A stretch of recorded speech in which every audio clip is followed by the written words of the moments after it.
It was the summer of 2012. I have a late birthday, so I was still 15 when all my friends were 16. They all had jobs for the summer, but nobody would hire me because I was only 15. I started looking for off-the-books jobs on Craigslist. I found an ad titled, "Looking for House Cleaning Services, Paying $10 an Hour." The ad had two pictures of the house, one outside and one inside. It was a typical middle-class house. He lived in the next town over. The only way to contact him was by email, so I emailed him telling him I was only 15 years old and was willing to clean his house for $10 an hour. He responded in 10 minutes, telling me his work schedule and when he would need me to be available. I told him that was okay, and then he asked me if I had means of transportation to get there every day. I didn't even realize that my mom wouldn't be able to drive me every day. Oddly, he offered to give me a lift to and from every single day. He said he worked close, so coming home to give me a ride wouldn't be a problem. I agreed without even asking my mom, so the man asked for my address. I gave it to him, and he said he would be over at 8:30 a.m. on Monday to pick me up. Come Monday, I met him outside. He drove a black 05 Nissan Maxima. He himself had a black beard and a Mets hat on. He didn't seem dressed ready to go to work, but I didn't think much about that. He introduced himself as James and then dropped me off and gave me the key. He told me to just straighten everything out and such. Then he drove off in a hurry. I found it really weird that he trusted me, a 15-year-old he had never met, to be in his house alone. His house wasn't even too messy. All I did was just fold some clothes, wash some dishes, and used a hand vacuum to clean some of the carpets. The only problem, it was extremely hot in the house, even hotter than outside. It seemed all the windows were sealed shut, and I didn't want to turn on the AC without permission. This went on for 6 hours before he came back, handed me $60, and dropped me off back home. He seemed extremely nice, and I felt I had lucked out finding that ad. This went on for a good 2 weeks, and my mom was okay with it since James was actually paying me. Then, one Friday night, I woke up feeling really thirsty, so I got up to get some water. I looked out my window, and I saw somebody standing there looking into my room.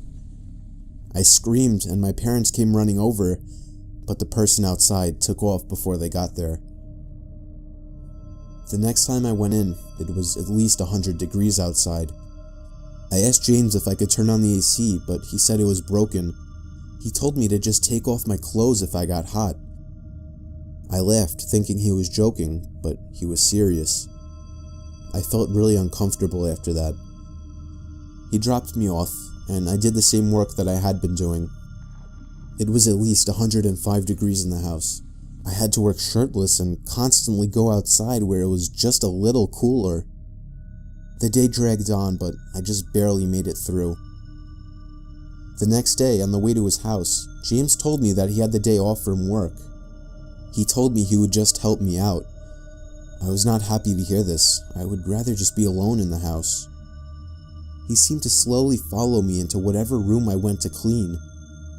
I eventually had to go to the bathroom, so I ran upstairs and made sure he wasn't following me. But in the bathroom, I made a shocking discovery. Up in the corner of the room, I found a small camera pointing from out of the wall, just barely visible. I scanned the room for more, and sure enough, there was one in the bottom corner as well. I started searching the whole bathroom for more cameras. I checked under the sink, but what I found was much worse. There were 2 huge stacks of VHS tapes, each one with a sticky note attached with someone's name on it. The one on the top was my name. I almost threw up then and there. I had to find a way to get home safely. James then knocked on the door, asking if I was alright. I said I wasn't feeling good, and asked if he could drive me home. He said okay. I stepped outside, and he told me he had to go as well, so he stepped into the bathroom. For the first half of the car ride, he didn't say anything to me, and the road he was taking me on wasn't familiar. In fact, I noticed that the direction we were heading in was the complete opposite of my house. Where are we going?" I asked. He looked at me and said, "What were you doing in the bathroom?" I started to panic. I didn't answer. so he asked again in a much angrier voice. We were stopped at a traffic light, so I took that opportunity to unlock the door and escape the car. I ran away from sight before calling my mom, crying into the phone, telling her to pick me up. She came over as soon as possible. She immediately reported James, and the police found the tapes under her sink. Some of the tapes contained much worse things than kids just cleaning the house. The scariest thing, some of the kids seen in the tapes are still missing to this day. He was arrested and tried for child pornography, kidnapping, and some other charges. I'm happy I jumped out of that car, because I don't know where he was taking me.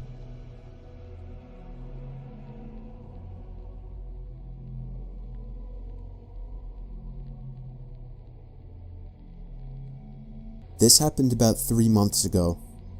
Me and my roommate decided on getting a used couch, so I thought Craigslist would be a great place for used furniture. I scrolled through about 3 pages before finding a black leather couch. It was in really good condition, and it had a really good price, around $200.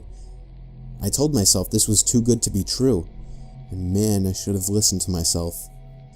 We arranged a price, and the guy told me to meet him at his place over email. My roommate was out working overtime, so I had to go alone. The address was a little ways out of town. The house was surrounded by trees. You had to go through the drive-thru to be able to see it. I got out of my car and knocked on the door. This house was different. It was small and wooden, and it looked pretty eerie. When I knocked the 3rd time, I heard creaks on the wood floor coming from inside. Anyone could tell it was footsteps, but it sounded like they were tiptoeing. Then I heard a faint, muffled voice through the door. Hey, are you the couch guy? But they sounded pretty rushed. So I responded, yes I am. He said back, okay, come around back, the couch is there. I felt a little weirded out by it, but I brushed it off. When I came around back, I saw something that I won't forget. I saw 4 tall men dressed in black robes with their hands together, and in front of them was a pit with a hatch and chain on it. Then I heard the same voice say, "Where's your friend?" I booked it out of there and frantically shoved the key in my car and started it. I looked out the mirror and saw the front door fly open. I shifted into first and floored it out of there. The thing that makes me uneasy to this day is that in the emails, I never told him I had a roommate.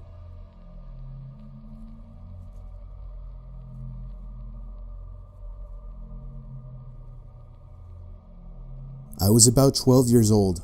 I was looking for some craft storage since I got a lot for Christmas.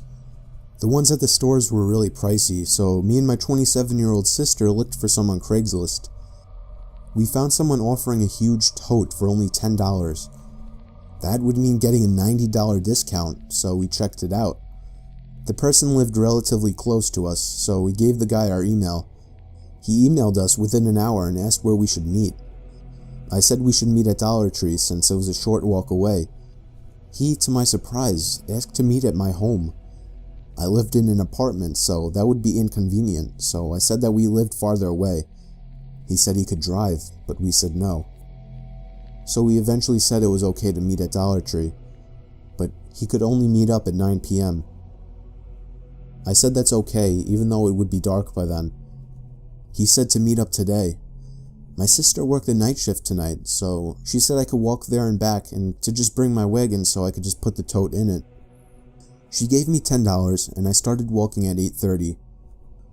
I arrived just on time and I saw an old knocked up '06 Kia. I assumed it was him, so I yelled, "Hey, got the tote?" He got out of his car and said he left it at home.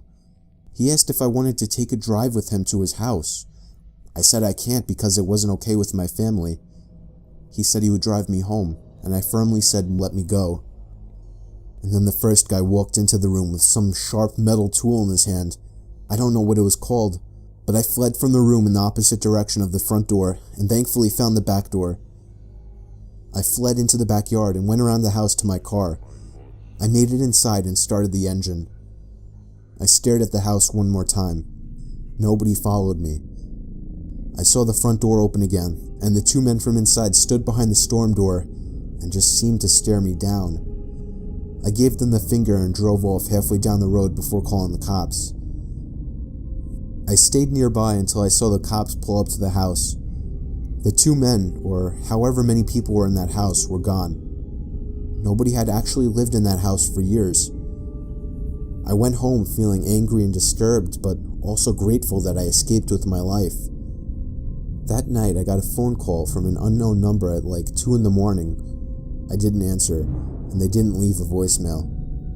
10 seconds later, I got a text from the same number saying, "Look outside your window." I had my blinds down and feared what might be on the other side, but I had a pretty good feeling. I called the cops yet again, letting the person outside know that I was as well. They arrived in a surprising 3 minutes and began to search the whole premises. They found him hiding in my bush outside my window. He was arrested. His name is Tony Schelling. He was, in fact, the same person I met at the house. My message to all is to not be an idiot while using websites like Craigslist.